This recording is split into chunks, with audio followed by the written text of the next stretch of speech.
ಈ ಸೈನಿಕರಿಗೆ ಒಂದು ವಿಚಿತ್ರವಾದ ಜೀವಿ ಕಾಣಿಸುತ್ತದೆ.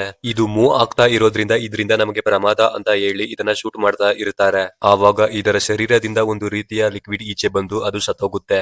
ಆವಾಗ ಇವರು ಮುಂದೆ ಸಾಕ್ತಾ ಇರ್ಬೇಕಾದ್ರೆ ಗುಹೆಯ ಒಳಗಿನಿಂದ ಇನ್ನೂ ಹಲವಾರು ಹುಳಗಳು ಈಚೆ ಬರುತ್ತೆ.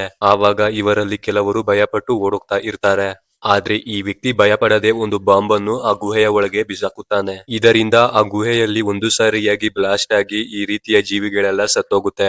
ಇದರಿಂದ ಒಂದು ಸಾರಿಯಾಗಿ ಭೂಮಿಯ ಒಳಗಿನಿಂದ ಒಂದು ದೊಡ್ಡ ವಿಚಿತ್ರವಾದ ಹುಳ ಈಚೆ ಬರುತ್ತೆ. ಇದನ್ನ ನೋಡಿ ಇವರು ಓಡೋಗ್ತಾ ಇರ್ತಾರೆ. ಆದ್ರೆ ಈ ಮಾನ್ಸ್ಟರ್ ಇವರನ್ನ ಸಾಯಿಸೋಕೆ ಬರ್ತಾ ಇರುತ್ತೆ. ಹಾಗೆ ಇದು ಬೆಂಕಿಯನ್ನ ಬಿಡ್ತಿರುತ್ತೆ. ಇದರಿಂದ ಸೈನಿಕರು ಕೂಡ ಸಾಯ್ತಾ ಇರ್ತಾರೆ. ಆವಾಗ ಈ ವ್ಯಕ್ತಿ ಧೈರ್ಯ ಮಾಡಿ ಆ ಮಾನ್ಸ್ಟರ್ ನ ಮೇಲೆ ಎಗರ್ತಾನೆ. ಹಾಗೆ ತನ್ನ ಶರೀರವನ್ನ ಶೂಟ್ ಮಾಡಿ ರಂಧ್ರವನ್ನ ಮಾಡುತ್ತಾನೆ. ಆ ನಂತರ ತನ್ನ ಹತ್ರ ಇದ್ದ ಗ್ರಾನೈಟ್ ಅನ್ನ ತೆಗೆದು ಈ ಮಾನ್ಸ್ಟರ್ ಒಳಗೆ ಹಾಕ್ಬಿಡ್ತಾನೆ. ಇದರಿಂದ ಒಂದು ಸಾರಿಯಾಗಿ ಈ ಮಾನ್ಸ್ಟರ್ ಬ್ಲಾಸ್ಟ್ ಆಗಿ ಸತ್ತೋಗುತ್ತೆ. ಇದರಿಂದ ಇನ್ನೂ ಹಲವಾರು ಮಾನ್ಸ್ಟರ್ ಗಳು ಇವರ ಮೇಲೆ ದಾಳಿ ಮಾಡಲು ಬರ್ತಾ ಇರುತ್ತೆ. ಇದರಿಂದ ಇವರು ತಮ್ಮ ಪೊಸಿಷನ್ ಗಳಲ್ಲಿ ನಿಂತ್ಕೊಂಡು ಇವುಗಳನ್ನ ಎದುರಿಸಲು ಮುಂದಾಗುತ್ತಾರೆ. ನಂತರ ಸ್ಟೋರಿ ಬೇಕು ಅಂದ್ರೆ ವಿಡಿಯೋಗೊಂದು ಲೈಕ್ ಮಾಡಿ ಪಾರ್ಟ್ 2 ಅಂತ ಕಮೆಂಟ್